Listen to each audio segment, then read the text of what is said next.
Church, lift up your hands. Father, thank you so much for this blessing, oh Father. Thank you for the 7 pennies, oh Father. Let it wreck your building, oh Father. Let it rebuild the wall, oh Father, so we can house those in need. Lift up the tithe, oh Father. May this go out to the kingdom and make everyone whole, oh Father. May they be found. Thank you for the ship of givers, oh Father. Bless them. Be found. Lord, show us your glory. In Jesus' name we pray. Amen. Amen. So what we're going to do is we're going to take the tithes today. We're going to send it all over to Mr.C. We're going to take a portion of it for the rest, but the rest will go to Mr.C. So if there's things that you want to donate, we're going to be donating in the next week. But this portion will all go to Mr.C. So lift them up. It's 12, it's 12 years to the day that Katrina hit. 12 years. Just lift up. Nema Geisler. Come on.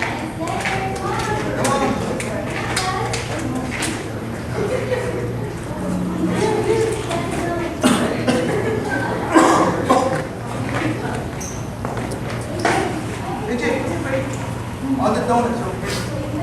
We eat donuts over here.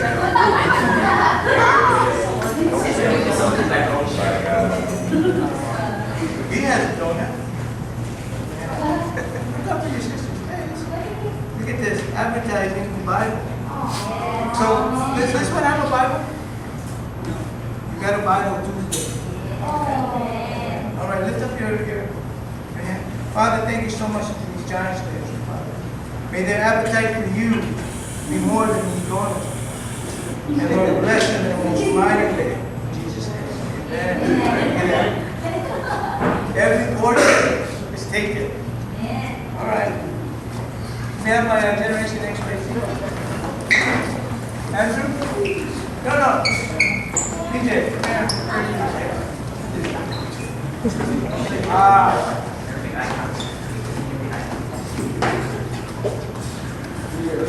Yeah. Hey, can you drink the drinks? Dear Heavenly Father, God, thank you once again for today. Thank you for this week, Lord God. And right now that we're going to face the world, we can college, Lord God, and learn new things about life and be influenced by the world. Lord God, be with them, be their stronghold, let them start at home, help them find their time with you. Lord God, may they make decisions with you in mind always. May they always look out for themselves and have control their hearts and their minds. And that they, Lord God, whatever decision that they make in their life, Lord God, whatever career they choose, help them to be in line with your will. Guide them, watch over them, protect them, and save every day of their lives. All right, this is the time for testimony. I got one.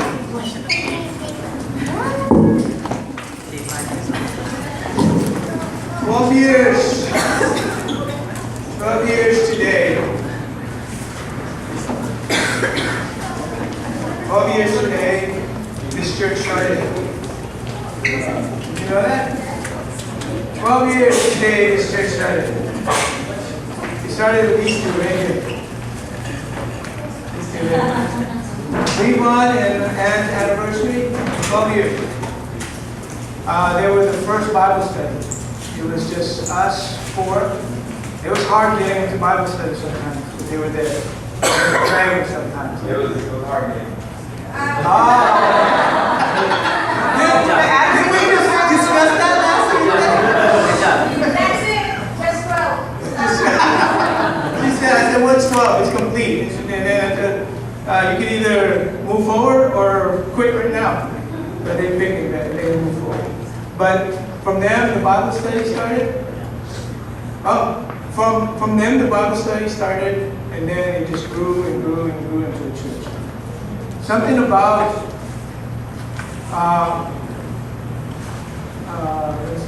anybody's ever grafted an avocado into a tree?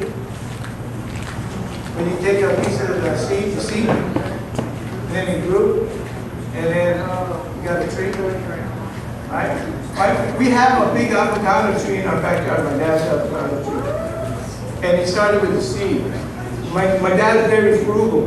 He took that seed. I remember that day, he took it, he put toothpicks on it, put it in a little glass, and then as soon as the roots started growing, put it in the pot. And then as soon as the pot started going, he put it in a bigger pot, and then he put it in the backyard. And the trunk of it is this big now, and it's always been in the backyard. And that's a blessing. When the church have the original root, it means it's growing. It means that love, that the nurturing of that particular root exists. So I thank you, Ann, and thank you, Cleveland, for just sticking it through the years with each other. There were some tough times in these two, man. It was pretty, but they picked the marriage. And it's been, during the season now, it's just awesome. Amen. May God bless you. Anyone else have a hope?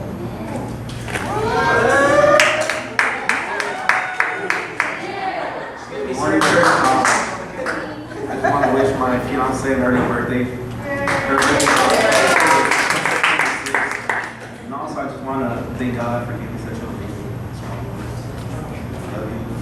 I want to pray to God just to watch over the doctor watching it for surgery on Wednesday.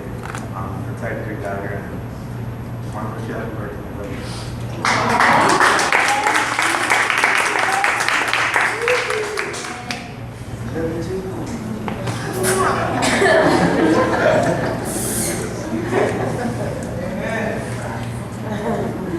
Love you too, baby. Alright. Good morning, church. Just want to basically just encourage the church to just, pray for the church, pray for the building, pray for, all our people, everyone in the world, especially Houston too. Just to encourage others just to continue seeking God. Because in these times, we kind of we pull away and start just focusing on the issue first, and we forget about God. So it's just, like I said, pray for the people, pray for everybody, especially the Joshua's too, just to keep us in prayer, strength. I appreciate some of the guys bringing the shirts. I was gonna bring mine, but I apologize because I kind of at the last minute, I was gonna take it. I was like, nobody responded, so I was like, okay, forget it. So I was just for sure though, we all have it, for next week. So it'd be awesome, But that's all I do want to apologize for that. But for the end of the day, just like I said, just pray for the church, pray for everyone, and thank you.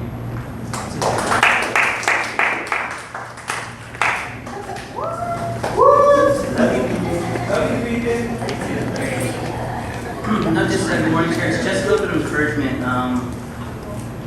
So I'm not sure if a lot of you know what my job is at work. I serve, we're a contractor company with VA, so we help serve veterans and help them get to their appointments and whatnot.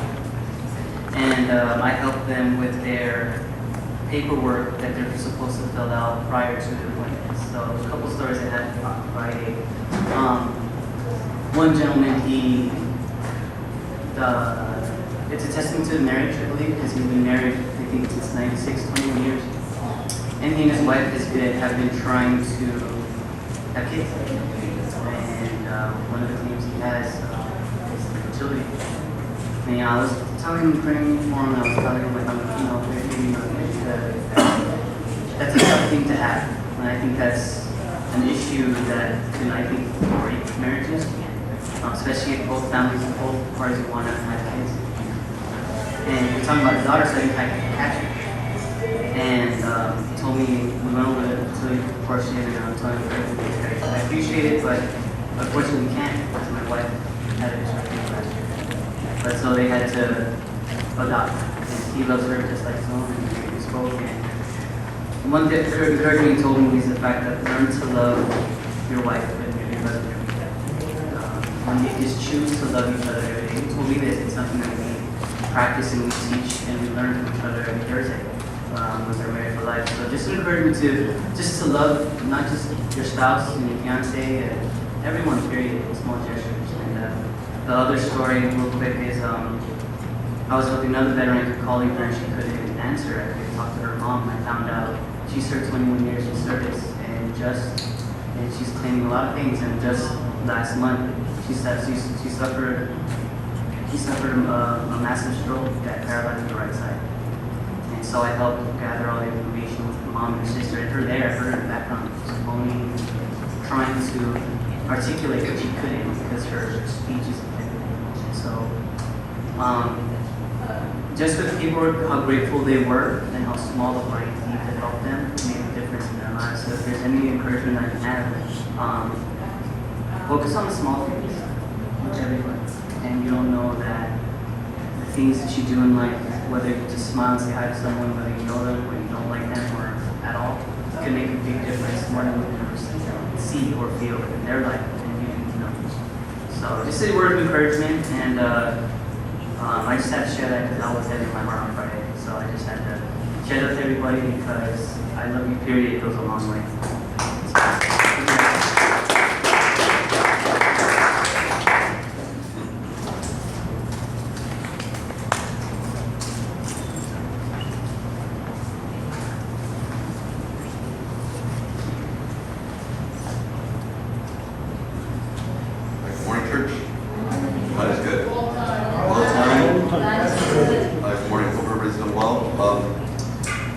It's awesome being out here with PJ and David, just like all the little things and just the love and just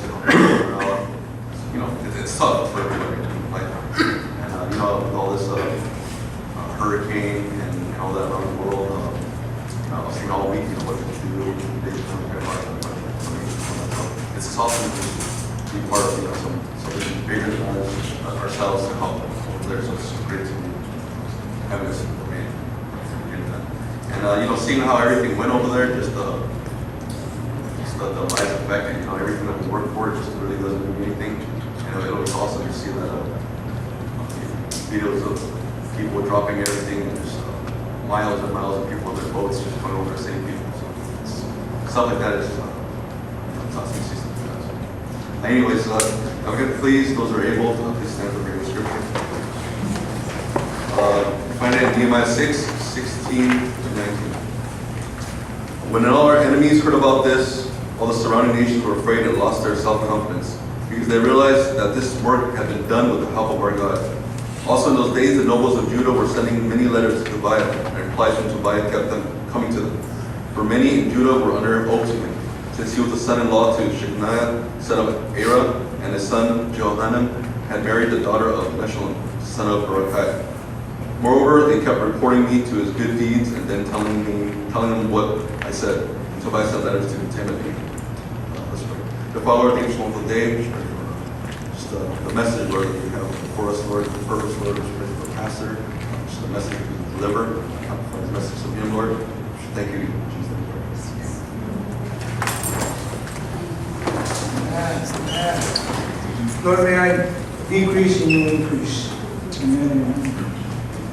So last week, we were talking about there's more oppositions, right? Now we're talking about Nehemiah has finished the wall. Okay? They're celebrating. Okay, let's put this in perspective. You saved up. I recall buying my house, my first house, and I worked 7 months at FedEx in LAX. And I also worked 40 hours a week at McDonnell Douglas in Monrovia. My shift would end at 3:30. My shift would start at 4 o'clock at Marina Del Rey, FedEx. So I would go every day for 7 months. And I would come home probably right up, sometimes after midnight during the holidays. I would come home around 2 a.m. and I would go back to work. I have to be at work at 6 a.m. at Monrovia. And I would do that for 7 months. My wife's, one day we were having dinner, and she looks at me and goes, man, you're white. I actually lost my color. My blood was like just gone, man. And 7 months, I was able to gather, pay off all my debts, and come up with a down payment. And when we put the down on the house, we celebrated. Everything else. And there was people that was telling me we couldn't do it. We couldn't do it. In fact, there was people when we got married, people said we couldn't do it. If you know our story, she got kicked out of the house. They thought we were boyfriend and girlfriend, but the parents thought it was something else. So she was disowned. So we lived together for about almost a year. And then I said, we can't do this. My mom even said it. She goes, you're either going to marry her or you're going to have a sister. So make up your mind. Right? That's what she told me. If you're not going to marry her, she's going to be your sister and she's off limits. So I married her. Right? But we celebrated. And it took the years to prove my love for her. Me and her dad wasn't doing too good. Sam was still small. Rod was still small.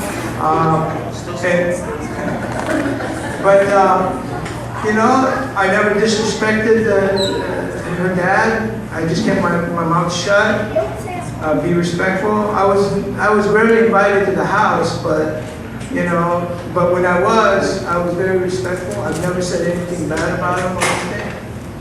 And I just did my thing. I proved our love. We had nothing. It was like building a broken wall. Putting every brick and somebody walking by and taking off that brick you just laid. And it was hard, but it was every day we put that brick on, we put that brick on, we put that brick on. And all my enemies, they're going to fail. Just like any other marriage, they're going to fail. And we've been married 31 years. It almost failed at 12 years, right? It almost 11 years. But that was a testimony they heard.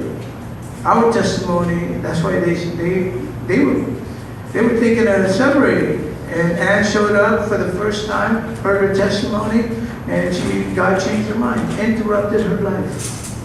But every day we put that brick, and every day somebody come by and knock it off. But you know what? When we finished that wall, we celebrated. We're now married. I have a good job. Have my children. I just bought a house. We're doing good. And we celebrated. And you know who got the tail end of it? My enemies. Because now, oh my gosh, they can't talk about me now. But the thing is, they would always find something about our marriage. They would always find something that would break our marriage. Until one day, we didn't really worry about people anymore, as long as we did our job as married couples, right? And that's what's happening here. When all our enemies heard about this, so we're in verse 16. So what did they hear about? Nehemiah 6:15, one verse back. So October 2nd, the wall was finished, just 52 days after we began. The enemy, after all the persecution, the people of Nehemiah finished the wall anyway. Right? Now what was the essence of that? Nehemiah was focused on that wall, building that wall. And his focus, his love for the people, everybody began to follow him and they began to focus. Let me tell you something. Do you know how to feed encouragement? It's the same way you feed discouragement. All you have to do is believe in that person, say it, plant the seed, and that person will believe in themselves. Or you could say, you're not good enough. You just planted the seed. That person will never be good enough. There was 2 coaches, boxing coaches. He said, give me 2 fighters. I will train one to win, and I will train one to lose with the same trainings regimen. What are you talking about? He goes, I can train them physically the same way, but it's the way I talk to one. If I talk to one, that is, I talk to him as a champion, he will be the champion. If I talk to the other one to be the loser, he will be the loser. But they will both give a good fight. Because they're going to be both physically fit. But one is fed the other way. A famous child psychologist says, give me a child, give me 2 children. I will raise one to be a genius, and I will raise one to not be a genius. That's how you feed each other. You know, I'm so encouraged that I Love You period is going viral. And you know what? With I Love You period, you don't need a response, do you? That's yours. No one can take that away from you. Romans 12:20 says, instead, if your enemies are hungry, feed them. If they are thirsty, give them something to drink. In doing this, you will keep burning coals of shame on their heads. Right? Right now, Houston, this is where many churches fail. All the churches that just being given the hype. During this time, the churches that closes their doors will no longer stand like During this time, the churches that will open their doors to the afflicted, their church will grow. Amen? Times like this, we are tested. We were put here. We were put here. At one time, those who started here, how many homeless was out there? A ton. And they would come. They would come. We were tested.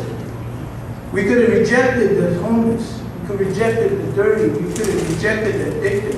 But no, we accepted the man, and guess what? We flourished. Amen? I've been hearing 12, 12, 12. For years. Revelation, we study Revelation. It's 12, 12, 12. This is now the year for us. We are finishing the wall now. And it's all because of you guys. Amen? And God. So it says here in 6:16, we talked about it. Luke 10:19 says, look, I have given you authority of all the power of the enemy, and you can walk among snakes and scorpions and crush them. Nothing will injure you. That is the promise of Jesus Christ to the believers. That is the promise that we forget. That we can go anywhere in this world and bring back somebody from the gates of heaven. Yesterday, it was an awesome day. In fact, I got home, I had to take a nap because it exhausted me physically. So we go and we visit Sam's friend of Sam who just had a stroke. And we went to Downey, and our intention was to go and witness to her and pray over her for healing, right? So we're sitting there, her grandchild was there. And we just started talking. You know how Pastor D, he loves to talk. And just started talking, Lord, and straight into the scriptures. But it was just a casual, informal thing. We were just talking about God. And all along, the grandchild, she's about, 23? She's listening. She's listening. And I'm like, okay. So we would get interruptions every time we start to pray. First, the bed go off. Beep, beep, beep. And then, because when I went to lay hands on her, it started going beep, beep, beep. I thought her heart's, going. I don't know what, May, help me out here, I think it's the weight of the bed. All right, I don't know. That's what the nurse said. So they fixed that, we got over that, and then I'm about to pray for her. Some guy comes in and says, hey, I got a booklet for you. And, oh no, I already got one. Another interruption. And we start to pray again, and then the phone rings, right? But she gets on the phone this time, And she's talking to somebody in Amsterdam. Amsterdam. So I'm okay, so that's awkward. So I look over and Sam's talking to the grandchild, and I just walk over and notice tears coming out of her eyes. She's talking normal to Sam, and then out of nowhere, I just said, "Why are you crying?" She goes, "I've been listening to you, and it's just pulling at me, and then I'm just going through some stuff." And she starts stating her relationship with God. And he's out of nowhere. I just said, "Hey, can I lead you to prayer?" She goes, "Sure, absolutely." So she accepted the Lord. I said, "Today's your birthday." And Sam's friend went to her had a stroke. Hung up the phone. She says, "I've been waiting for that for 23 years." So we intended to do something, but God had a better plan. That's how it is always. If God sends you somewhere, go. Because He has something greater for you. Amen? Corinthians 12:20. 12:20. The human body has many parts, but the many parts make up one whole body. So it is the body of Christ. Some of us are Jews, some are Gentiles, some are slaves, some are slaves, and some are free.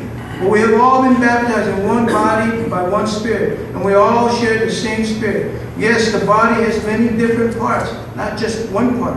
If the foot says, "I am the part of the body because I am not a hand," that does not make it less part of the body. If the ear says, "I am part of the body because I am not an eye," I am not the part of the body because I am not an eye, would that make it any less part of the body? If the whole body were an eye, how would you hear? Or if your whole body were an ear, how would you smell anything? But our bodies have many parts, and God has put each part just where He wants it. How strange a body would be if it had only one part. Yes, there are many parts, but only one body.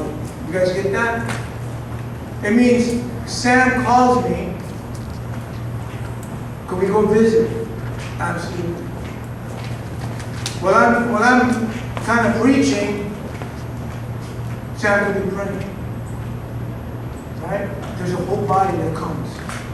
This whole church is a body. Now, I've seen churches where the pastor does it all.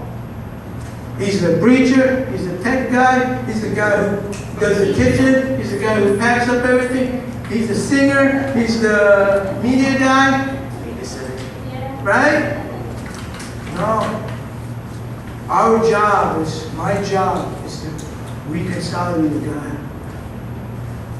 Your job is to make God's church happen. Right? Make it happen. Do something. How do we make the church happen? How do we put that brick up there? We have to pick it up ourselves. We have to do the preparation. And if everybody did that, like Nehemiah, the families, the wall was foolish.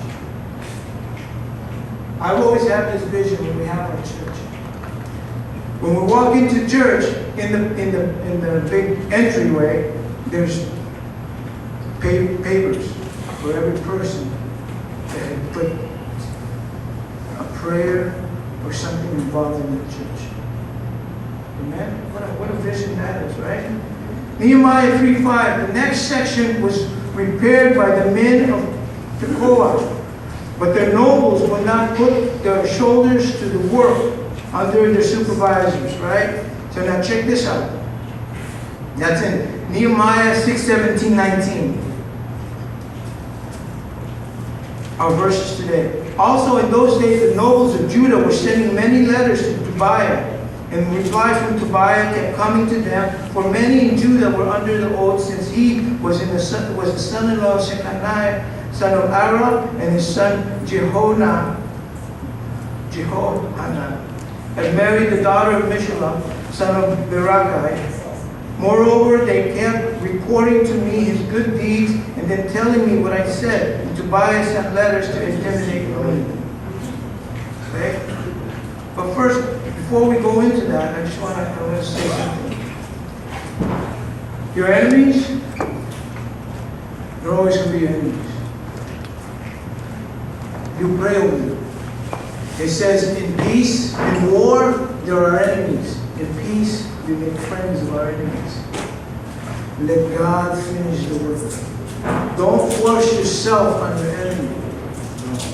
Don't try to make it right when it's not supposed to be the time. We pray. We pray for the time. You know, and that's what Nehemiah was doing. He was focused on the wall. He wasn't focused on his enemies. He could have said, because he had an army, remember? When he went into the wall, his king gave him a whole army to watch over him. He could have said, I want you to kill Sanballat, Tobiah, and all of the Arab nation that's coming against him. But they didn't, huh? He focused on the wall. He didn't focus on his enemy. Our problem today is we focus on the enemy. What can we do to the enemy so I can get redemption? What can I do to the enemy so I can get justice? Who cares about the enemy? They're there to make you break. Keep moving. Make yourself happy. We studied this in Thursdays on Married for Life. The fruit. If one of them, okay, so the story goes, Eve goes and bites the fruit and gives it to her husband, and he takes it and eats it. Right? Now, if Adam says, whoa, where'd you get that fruit? From that tree. You know where I'm not taking that. No way. That's bad. You know what? Me and you got to go and we got to tell God that we're sorry for doing this. You know? What did Adam do? He ate it. He ate it. So both of them are guilty now. So both of them are ashamed. There is no power in Christ no more. There is no power in redemption. There is no power in repentance. Because the enemy put an agreement between you two. Right? I always